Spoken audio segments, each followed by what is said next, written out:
ডিউটিৰ পৰা আহি কি বনাওঁ নবনাওঁকৈ ভাবি থাকোঁতে মায়ে লৈ অহা কচুকেইডালৰ ওপৰত চকু পৰিল। মায়ে গুৱাহাটী আহোঁতে এইকেইডাল কচু লৈ আহিছিল আৰু আনিব দিছিলোঁ ময়ে। আৰু এইফালে কচুকেইডাল কুটি বাছি ল'লোঁ আৰু এইফালে গোটেই আদা নহৰু বিলাহী সকলোখিনি যা যোগাৰ কৰি ল'লোঁ। সৰুতে যিটো বস্তু বেয়া পাইছিলোঁ আৰু এতিয়া এইটো বস্তু ভাল পোৱা হৈছোঁ।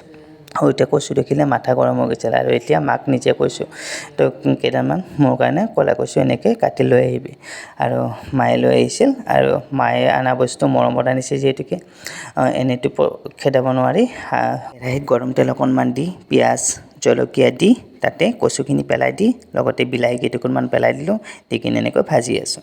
ঢাকনিখন দি দিলোঁ, ঢাকনিখন গুচাই দিলোঁ আৰু ঢাকনিখন গুচাই দি এনেকৈ আৰু অকণমান লাৰি দিলোঁ।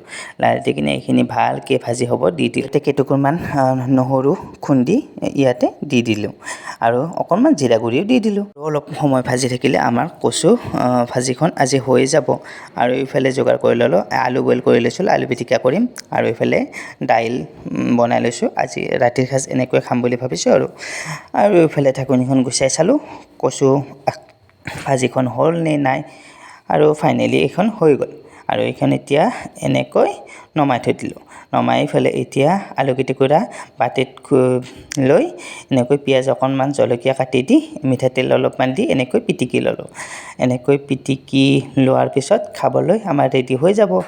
আৰু এইফালে ভাতকেইটা বাঢ়ি ল'লোঁ, এইফালে আলু পিটিকা, এইফালে কচু ভাজি, এইফালে অকণমান আচাৰ আৰু এইফালে অলপমান দাইল নহয় দেই, দাইল বেছি মই অলপমান কৈ গৈছোঁ, চব অলপ অলপ কৰি থাকোঁতে আৰু এইফালে ৰাতিৰ সাঁজ আজি এনেকৈ খালোঁ। নেক্সট এটা ভিডিঅ'ত লগ পাম, আজিৰ ভিডিঅ'টো ইমানেই।